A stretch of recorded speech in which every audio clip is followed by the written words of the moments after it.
welcome. I'm Gloria Paulson, and my pronouns are she and her. Thank you so much for joining us today. For all of you who grew up in the amazing 80s, it's our pleasure today to welcome musician and songwriter Kathy Valentine to discuss her widely acclaimed memoir, All I Ever Wanted, a rock and roll memoir. Kathy tells her story and experiences that took her from her childhood in Texas to the height of rock and roll stardom as a member of the Go-Go's. Devastation after the collapse of the band that had come to define her, and the quest to regain her sense of self after its end. Overall, it's a story of what it takes to find success and find yourself, even when it all comes crashing down. Kathy Valentine made music history as the bassist of the Go-Go's, the first multi-platinum selling all-female band to play instruments themselves, write their own songs, and have a #1 album. While in the band, Kathy co-wrote the Go-Go's hit songs such as Vacation and Head Over Heels. The band has sustained its career with touring, a Broadway musical, and film documentary now featured on Showtime. In addition to her ongoing musical and writing pursuits, Kathy Valentine has found opportunities as a keynote speaker, spokesperson, actress, and producer. Welcome, Kathy. It's amazing to have you here today. Thank you. It's so nice to be here. Hi. Hi, Kathy. Kathy, your book, All I Ever Wanted, is amazing. It's a must-have and a must-read, especially right now when we're all at home during the pandemic and we all need to learn a little bit about resilience. I loved your book. I loved every single page from it. So thank you so much for being here. I'm a big fan, grew up in the 80s, and your songs are part of my life and my song list. So thank you so much for being here. So Kathy, I wanted to ask you first, why did you decide that now was the time to write your book? Well, okay, so there's several to that question. And number one, I wanted to write. I had confidence in my ability to be a writer, and I wanted to kind of expand on my career in music, but still keep that communication thing open. That's what it's about, is kind of sharing a part of myself and connect with other people. Writing was something I'd always been interested in, and I'd taken some writing classes. I've been taking college courses here and there when I wasn't being a go-go or being a musician in my hometown or doing all the other things I do. So I felt pretty confident, and basically I thought I felt like women in music's stories, women who had succeeded in music, that it was important that we tell our stories. I felt like I had a good story to, not only because of the Go-Go's success, but because of a very difficult adolescence and a really unconventional upbringing that had a lot of stories in it, basically. So I thought this will get me kind of open the door as a writer when people read a story that only I can tell. You know, if I was going to write the great American novel or a collection of literary short stories, I'd be competing with every genius, you know, out of an MFA program. But with my memoir as my first book, I was like, okay, this is the story that I can write, and let's just do a really good job of it and make it as relatable as I can. And this book, I want to stress that it's not just for Go-Go's fans. This is, I really worked at getting the feelings on the page that we all as human beings experience. Yes, absolutely. Your book is also very lyrical. To me, it was, I could play a song list to it, right? How did you transition from songwriting to book writing? There was a lot of elements of being a musician that I found very helpful. For one thing, after being a lifelong songwriter, I was, you know, I kind of had gotten adept at, you know, writing in a way where it wasn't just kind of on the nose, showing, not telling all the time. And I'm also an avid reader, which helped just as much. But for being a musician, I think I was very used to thinking in terms of judgment and style. And like, that is so much about what you leave in, what you take out. Those choices are what give you your style. Those are the things that give you your own unique voice, is what you choose to kind of, where you're going to expand, where you're going to pull back, where you're going to do everything. So that was really helpful. being a lyricist, I think, helped me write in a very lyrical way. When I finished the book, I decided and I went ahead and did a soundtrack, and then kind of drew from the book to do music to accompany the book, which was thrilling and really fun. And it really interests me as a future endeavor, is this intersection of storytelling between music, songs, and prose. Right. There's a portion in your book where you describe some of the events that took place when you were a young teenager. How difficult was it to relive some of those memories? Well, I like to say, and it's absolutely true, that writing this memoir was the most extensive, deepest, thorough, effective, and cheapest therapy I've ever had. I really processed a lot, and I healed a lot. I healed relationships that had been ongoing and filled with, a lot of conflict and resentment and stuff, like with my mom, the abandonment, dad, betrayal, basically feeling betrayed by my parents, to be to have boundaries. Writing it let me see all that and process all that, let me see the positives.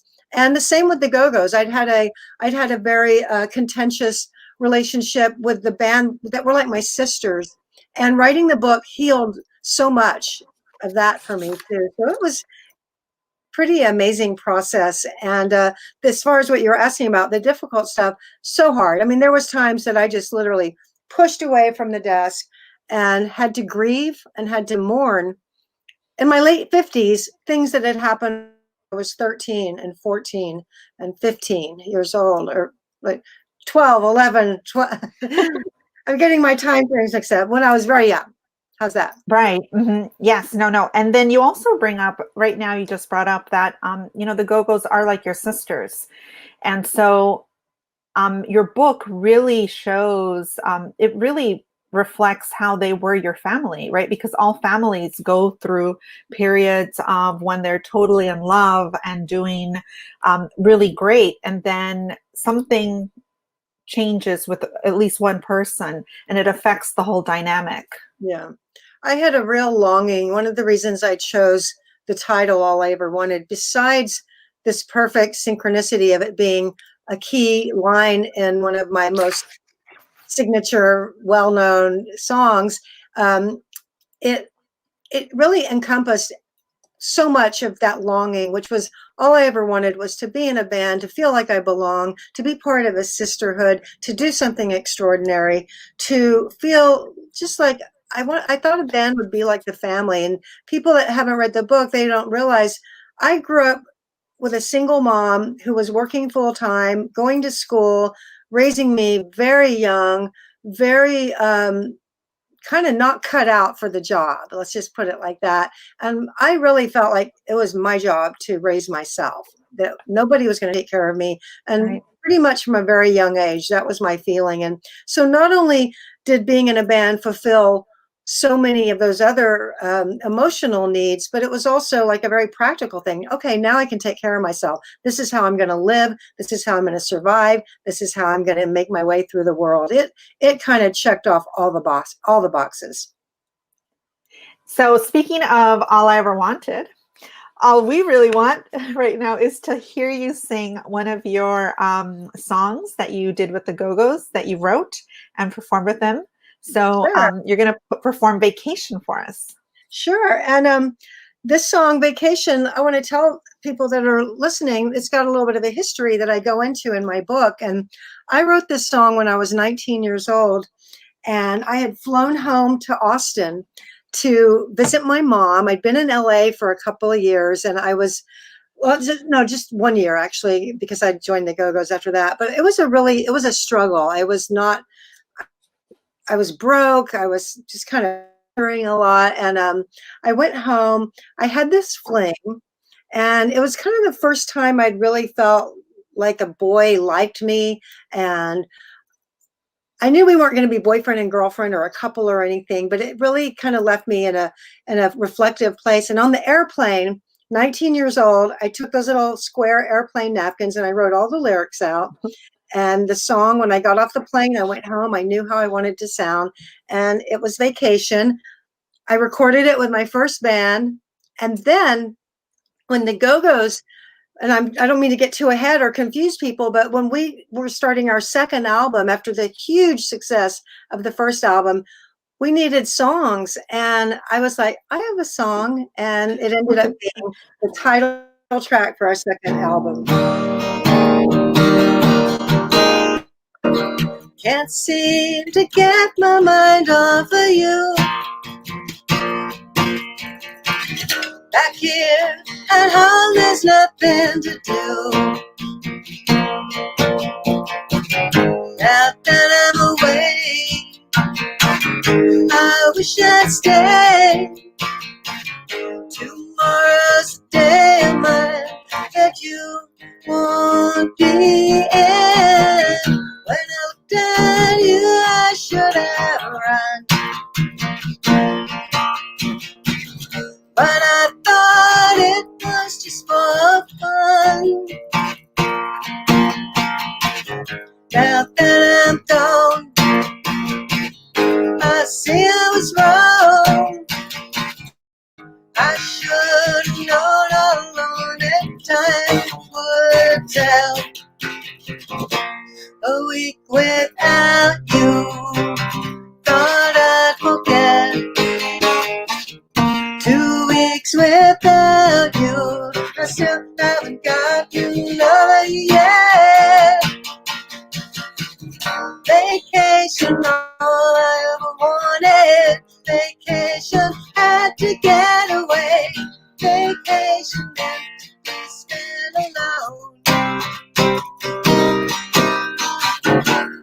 Vacation, all I ever wanted. Vacation, had to get away. Vacation, meant to be spent alone.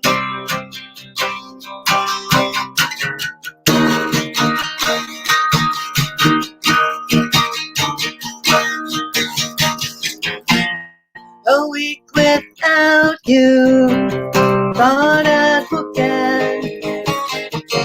2 weeks without you, I still haven't gotten over yet.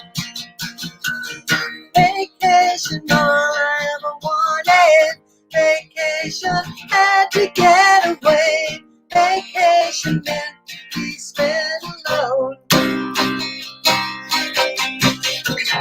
Vacation, all I ever wanted. Vacation, had to get away. Vacation, meant to be spent alone. One more. Vacation, all I ever wanted. Vacation, had to get away. Vacation, meant to be spent alone.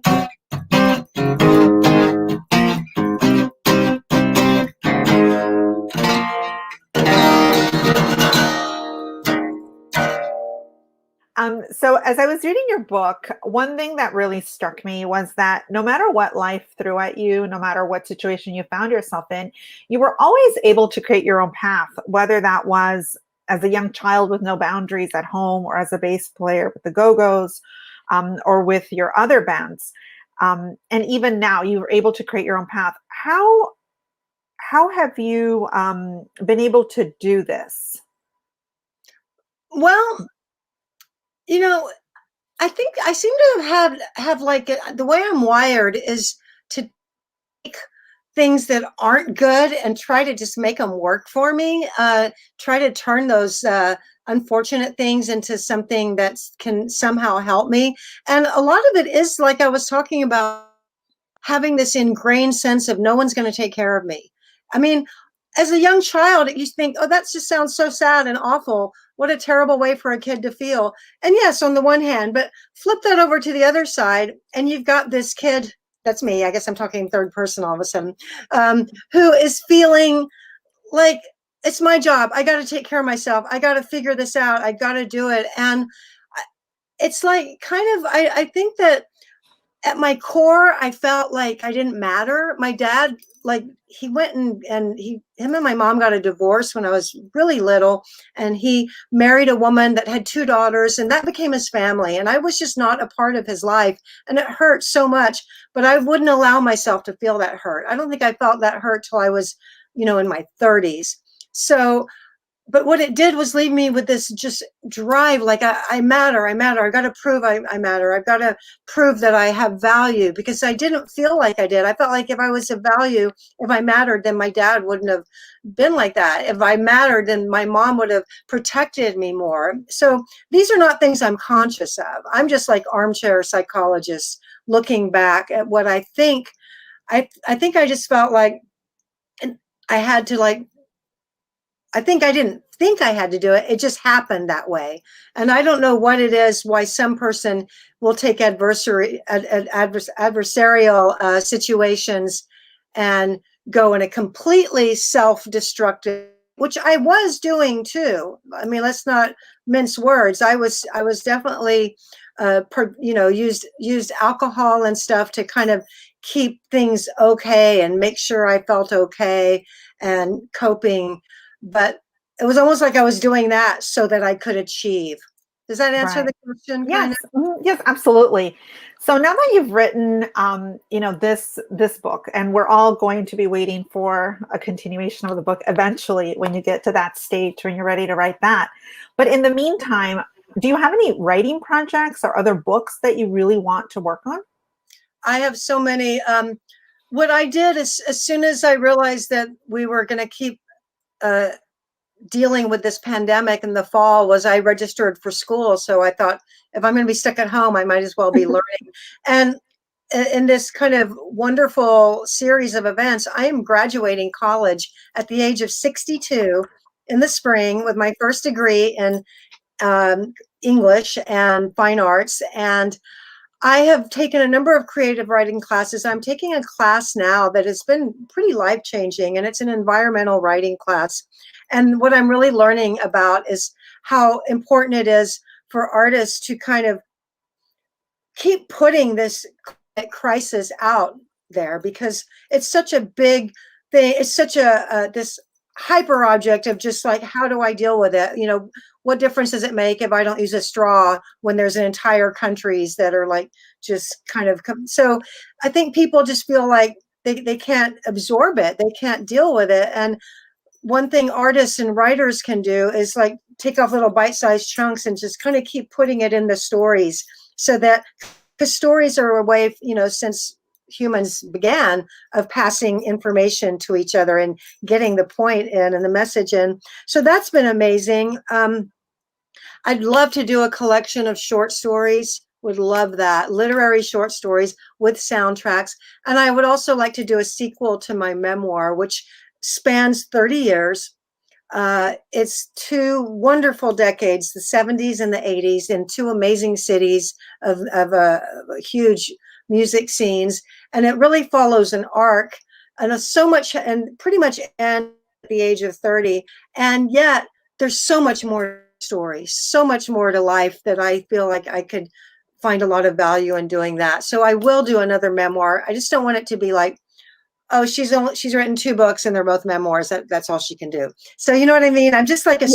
strategizer in that way. I'm just strategizing. Okay, I've done a really good job on my first memoir, but I want the next book to show that I can do a really good job with fiction or with essays or whatever. So I'm excited to continue writing, and I might even go into a graduate school program this fall. That would be amazing. Yeah. So you're very passionate about climate change, and I know that we've spoken previously to prepare for this. Can you explain to us a little bit more about your feelings on climate change? Because you brought up a good use of terminology that we shouldn't really call it climate change. Oh yeah, I'm a big believer in the words and the language that we use are so important at engaging people. And I mean, we see it in politics. How these little buzzwords just kind of energize and activate entire massive segments of population and fill them with fear or fill them with anger just by labeling something. Uh, whether it's truth or fake or this or that. And so I think words are so important. And as I've been I've been a climate advocate for many years. I was recycling way before it was easy to do and whatnot. And I drive a hybrid and I do things, but what I never realized is just like even calling it climate change. That just sounds like, I think to people, they're like, oh, climate change, what's a degree or two? That's like my air conditioner thermostat. And what it is it's the real issue is that this is about how we live on the earth as people, and I used to think it was human nature to just consume and discard and waste and exploit. I thought that's just how people are. And then I was like, well, no, wait, that's not how indigenous people were. They were able, Right. so it's not exactly human nature, is it? It's Western human nature. And it's really violent. I think it's climate violence. I think it's environmental violence. I think we need to start, I'm not saying use that term, but I just think we need to start labeling things in a way where it really is what it is. And I started saying crisis. It's a crisis more. I say the climate crisis, the environmental crisis, because it's not just global warming. It's not just like things are going to get a little hotter. It's like devastating ruin. And I think just thinking in terms of gratitude and a more reciprocal relationship. We have no relationship. Everything we do with the earth is about what can we take? What can we take? What can we get from this forest? What can we get from this water? What can we get from this, mine? And it's just take. And it's just not working. Anyway, sorry, I could go on for the next hour. No, thank you. Thank you for sharing that with us. I know it's very important for you. And I think a lot of people really want to be educated on climate, what's happening with our climate. So you were part of this all-female band in the 80s. And up until then, rock and roll had really been, it was really a male-dominated industry, right? So as someone who literally broke that glass ceiling back in the 80s in the music industry, what advice would you give to women or our LGBT community in tech, right? Because that's also more male-oriented. What inspirational message do you have for people as they try to break through that glass ceiling, those glass ceilings of their own in their industries? I mean, it's hard to relate it exactly to what we did at that time because we were so in the thick of it and we weren't thinking a lot about what we were doing. But I will say that I think that in general, across the board, that realizing that the women or the advocates that are the first ones, they're going to have it hard. And it's going to be harder because we're out there kind of trying to normalize a new paradigm for people and so that's what I'm trying to say is to not look at the small picture sometimes if it seems hard, but to look at the bigger picture, because if we're not there, if you're not there doing it, how are the people that are gonna follow in your footsteps? Who are they gonna look up to? Who are they gonna look up to? So yeah, you're taking hits and it's just I think just looking at that bigger picture and saying part of my job and what I'm doing is to pave the way so that it's easier for the people that come after me, for the women, for the members of LGBTQ community, or whatever marginalized person is trying to make headway in a patriarchal workforce or whatever. And I think we need to be proud of the fact that we're normalizing this new paradigm where gender starts being taken out of things like leadership and competency and whether you can work well under stress and, all those things that, that are kind of these stereotypes. I think, and finding allies, I think every time you're in a place, in a situation, you're going to find your allies and make sure they're aware and they got your back too when you're up against somebody kind of being dismissive or not offering you the same opportunities or giving, I don't know. I just think anything we can do to empower ourselves and just keeping an eye on a bigger picture that change is slow and somebody's got to be out there doing it first and paving the way. Because if you just go, oh, I'm not getting the same opportunities, I'm not advancing this and that, I'm done with this, I'm leaving the industry. Well, you know, what does that do for the young girls that want to come and follow in your footsteps? You know what? And I think it's just hard. I mean, Hillary Clinton is a great example. You know, granted, you have your opinions, this or that about her, but, you know, she took a lot of heat. The next woman that runs for president might not have it quite as hard, you know, the next one. And I think the Go-Go's really helped, you know, when we proved that women could have hit records and write songs and go on tour and sell out arenas. I think it made it, well, I know that it helped bands that came after us get record deals. Right. So for all of the musicians out there, what kinds of, like, what is your dream stack of amplifiers to use for a live show? Well, it's funny, the older I get, I'm not as strong as I used to be. And so I used to be a real elitist about vintage tube gear with the great, but now it's just like, it's so heavy and it's just like lifting my amp. And like when I'm in the Go-Go's, that's one thing, because we have people that work for us, but I'm a working musician. So when I'm not in the Go-Go's, which is most of the time, I'm at home playing music and I go do a gig. Now this is also when we're not in a pandemic, but like I've been thinking more and more about getting some of this like lightweight little amps that they're making now. They're making so many cool things that weigh a lot. But my ideal thing would, I'm just going to go with what I've gone with for a long time, which I really like, a good, solid, vintage sounding guitar and amplifier with a really nice, natural, crunchy sound without a lot of effects or anything. That's just my taste. And one thing I'll say is that as a beginner, I want to put this message out there because I started out as a guitar player. I switched to bass when the Go-Go's hired me and as a substitute. And then they asked me to stay in the band, which I was crazy about them when I learned their songs.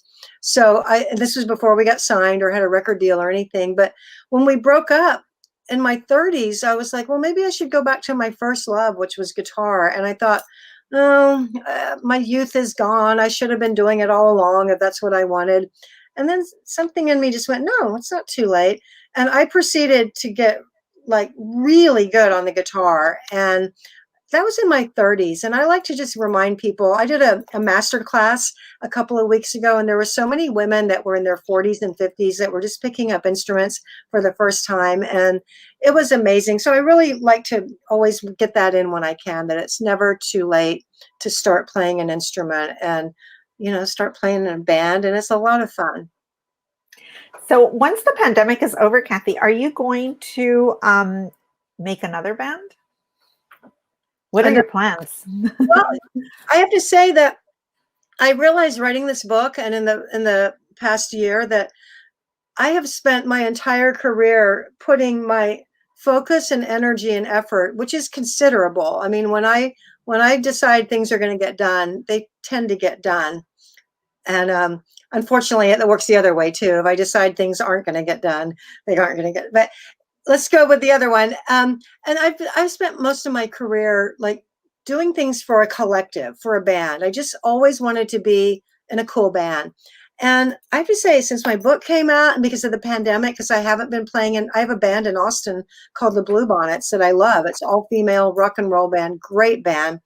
But I've really been enjoying just for the first time, just being Kathy Valentine and putting my effort and my energy and my time into being Kathy Valentine. And it sounds so weird, but it's important and it was necessary. And I don't think I was afraid to be me before. I just think I was so caught up in all I ever wanted, which was to be in that all-female band that would be, I mean, the dream when I started playing and looking for this was, you know, it's the 70s. All my bands I love, the Faces and the Who and the Stones and the Beatles and Led Zeppelin and, ZZ Top and on and on and on. They're all men, all of them. And when I started playing guitar, I was just like, where's the women? I had no role models, none. You know, if it wasn't for Susie Quattro, who I happened to see when I was in England, rock and rollers, 1973, that's what made me go, oh. So going back, circling back to what I was saying before, you know, these stories of women that are working in STEM and tech and all these, you know, these stories need to get out there, because sometimes it's that light bulb moment, you know, that needs writers need to write about them, interviews, features on women. You know, we need to know, the young girls need to know about these women.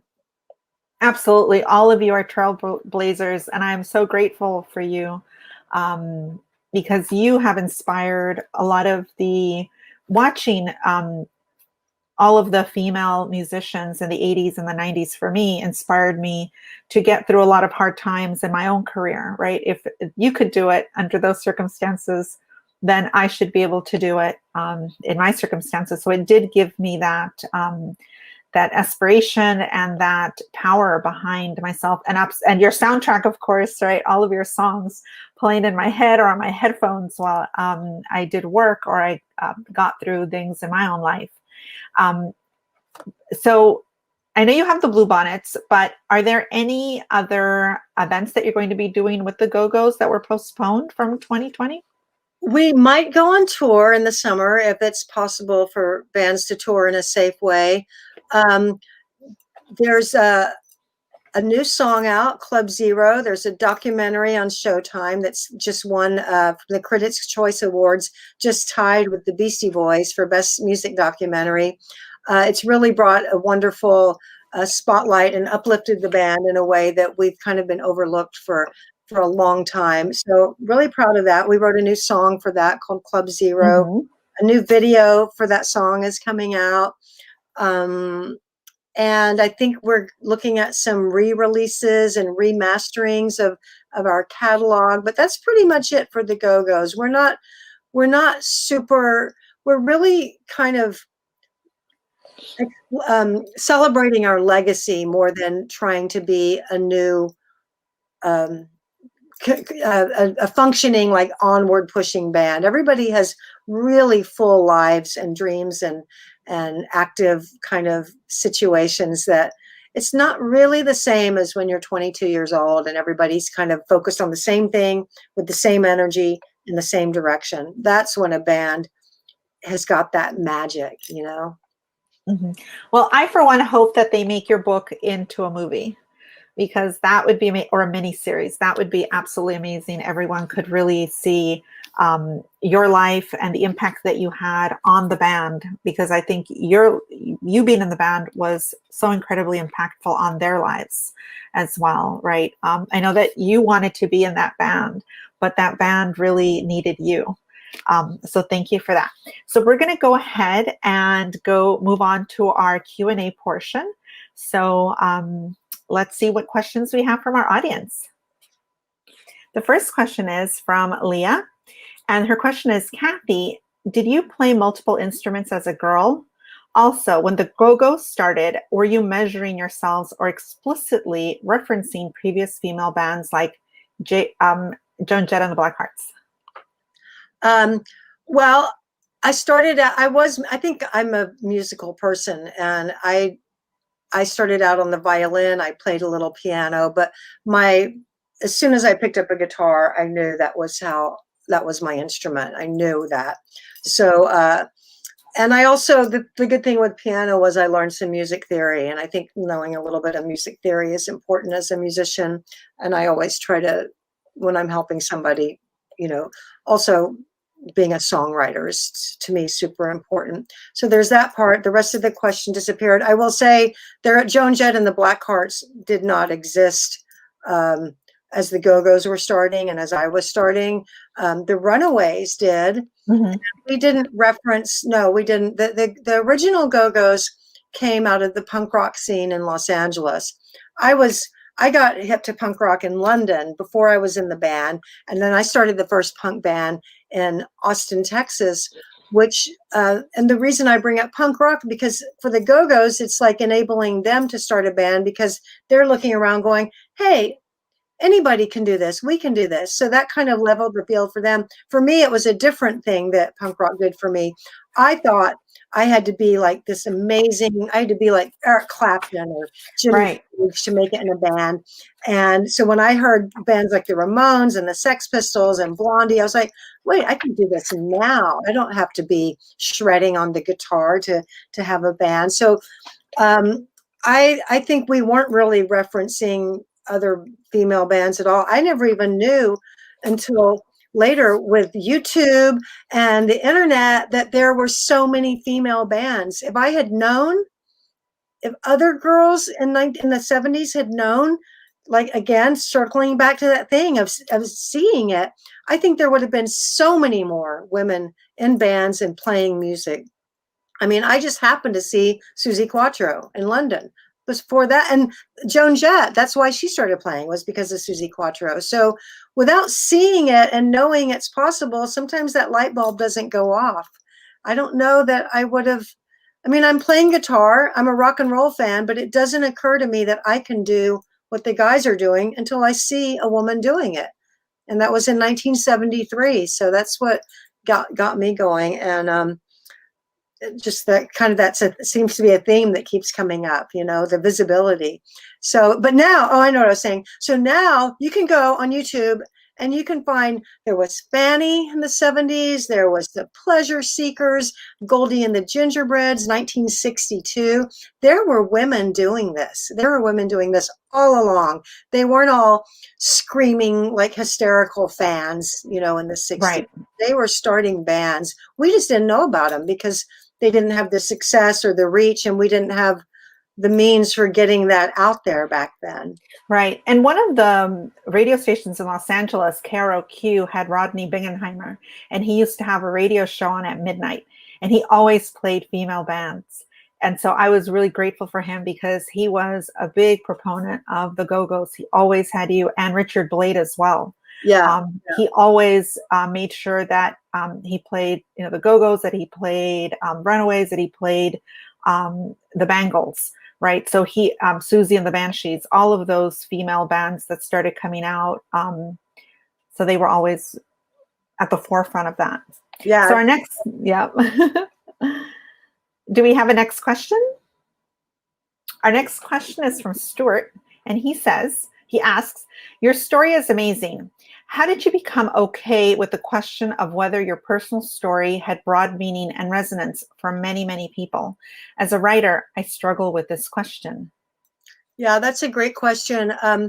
So I kind of, and I don't mean this to be disparaging of myself or dismissive of my contributions in the band, but I was pretty conscious of the fact that I was not the most high profile member of the Go-Go's, and that Belinda Carlisle, who's a huge star, had already written a memoir. So to me, when I decided I wanted to tell my story, I was very, very conscious of the fact that, number one, it had to be written really well, but it also had to be very human, and it had to be like memoir. There were many times that I would read the pages I'd written and go, okay, this is good writing for an essay or for an article. It's not memoir. Memoir is really being fearless and brave. If you really want to resonate with your reader, you have to prove to them that you're willing to put your shame out there, your mistakes out there, your heartbreak, your grief, as well as your joy and your triumphs. And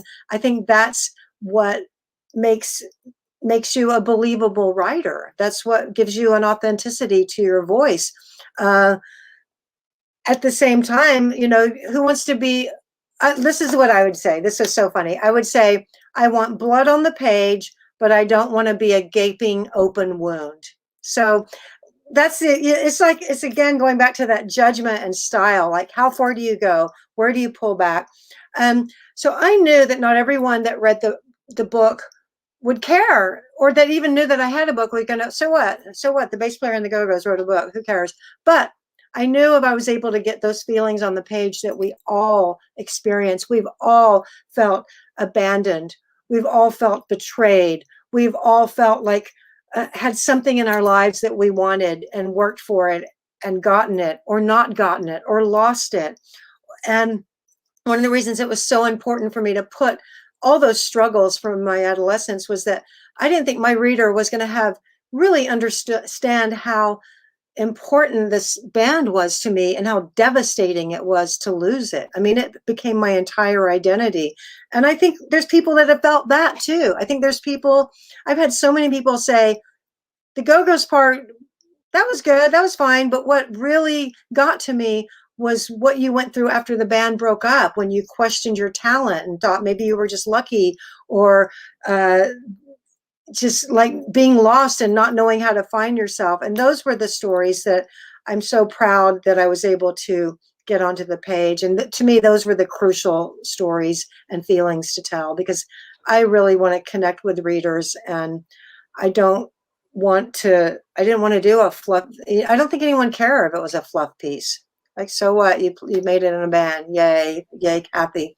That, I don't think that would have had a very long, had many legs, or good legs, or whatever that is. No, absolutely. Reading about your childhood, right? Reading about what you went through as a teenager, I think made it all the more impactful. Like I could, as a reader, I could feel your heart breaking when the band dissolved that first time, because I understood how much that band meant to you. They were your family. They were your sisters.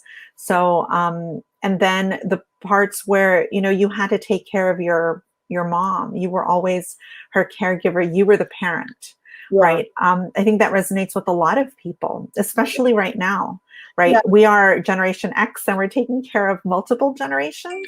Absolutely. And so that really resonates with us right now. Yeah, I felt like there was, so much that's what the feedback I've gotten a lot of, is that it was very easy to identify with parts of the story. We're ready for our next question.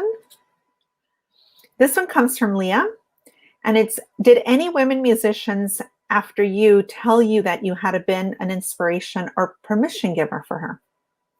Yeah, constantly. I mean, I've heard that for decades, and it's been the single most gratifying, profoundly meaningful part of what we accomplished, in my opinion. There's a lot of talk about why aren't the Go-Go's in the Rock and Roll Hall of Fame, which would be a wonderful accolade and a wonderful achievement. But I tell you, for me personally, knowing that I changed people's lives, with our music and with our success and with what we accomplished and in our little history, our little place in history, that means more to me than if I had to choose. That's what I would choose. And especially in the 90s, a lot of the women that were in bands like in the 90s, which was kind of after the Go-Go's, right? There was Veruca Salt and Courtney Love and Hole and Bikini Kill, a lot of the Riot Girl bands that came up that were very feminist and very kind of outspoken about doing it their way. They were little girls that saw the Go-Go's and had their, Tanya Donnelly from Throwing Muses and Belly. I mean, they've all told me this. And I've also heard from country artists, hip hop artists, and not just women too, men as well. That, I mean, the drummer in Green Day told Gina that he learned to play drums by playing to Beauty and the Beat. So it wasn't just right. Females. So yeah, it's been something I've really enjoyed hearing.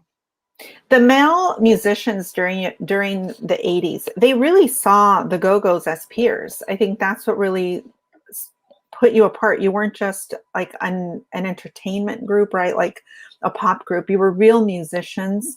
And in your book, what I really found endearing was that the Ramones sent you a congratulations message, right? And to think, the Ramones are taking the time to acknowledge their peers. Yes. Right. And some of the bands that you got to play with and tour with, they weren't just seeing you as like, a poppy, like just entertainers. They were actually seeing you as real musicians, which you were and are.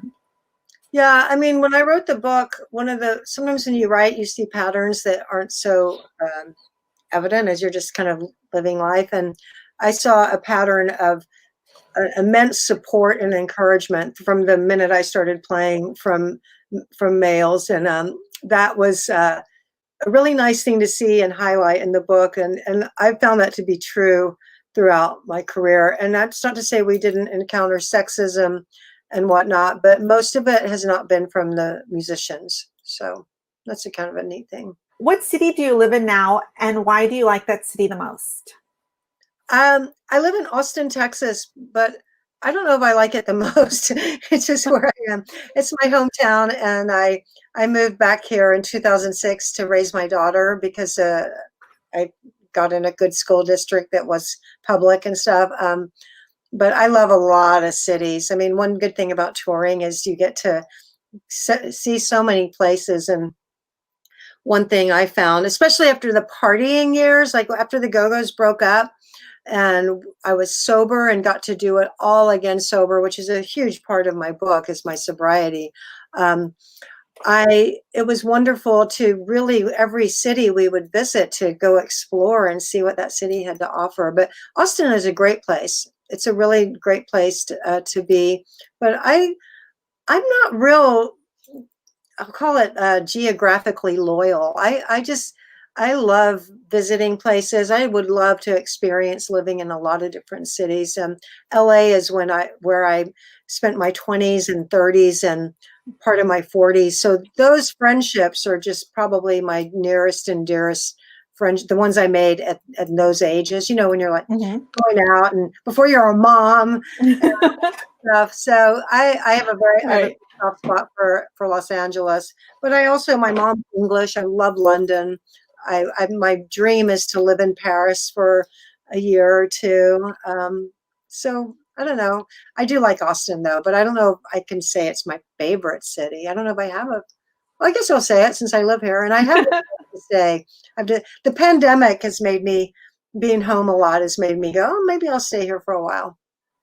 So we have our next question, and this one is from Joe. Does Kathy think that the documentary might help the Go-Go's get into the Rock Hall of Fame like the Rush documentary helped them?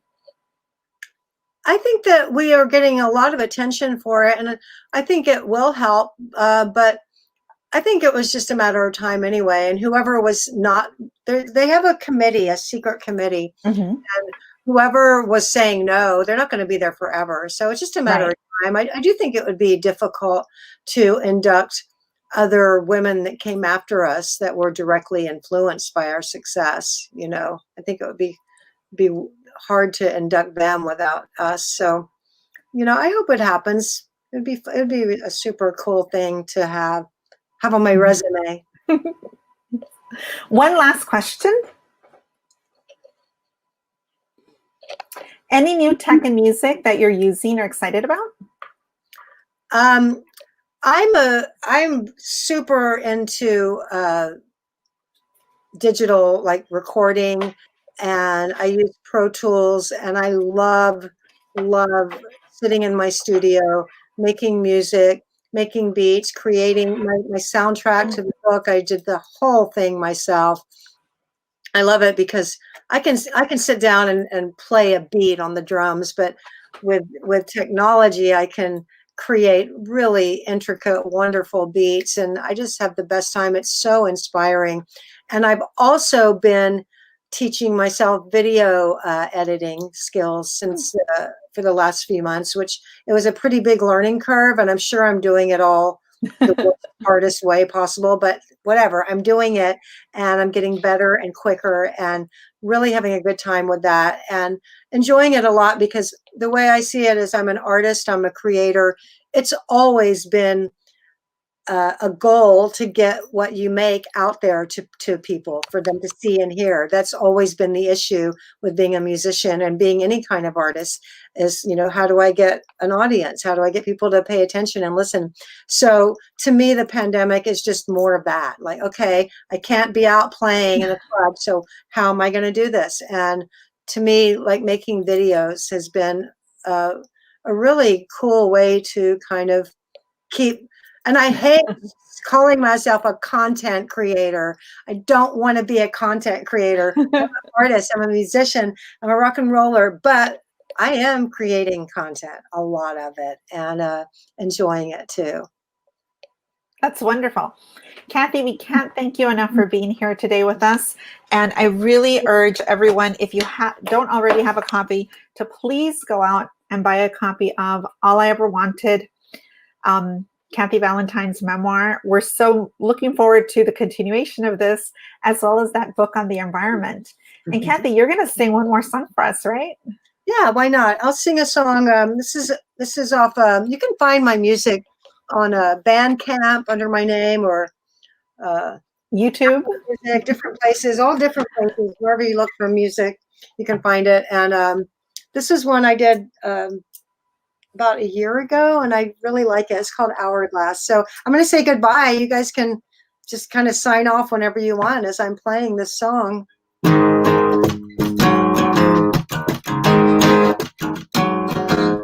It's not one thing if it's another. Salvage enough of myself to cover lip to tell. I got a new complex, still holding up under duress. Put on a dress, dance and twirl. Too far gone to be on top of this world.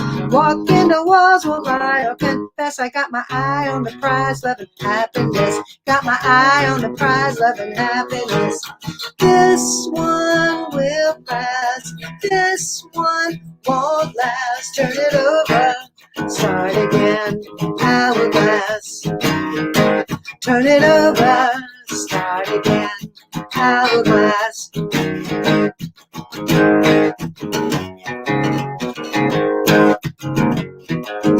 Came out of the hole I dug myself in, kicked out the freeloaders, grew some new skin. Couldn't have wished for more guts and glory, sitting in a circle sharing more stories. Big smile, high five, lost my place in line, got no peace of mind. Bed of roses, bed of nails, turn it over, start again. Hourglass. Turn it over, start again. Hourglass.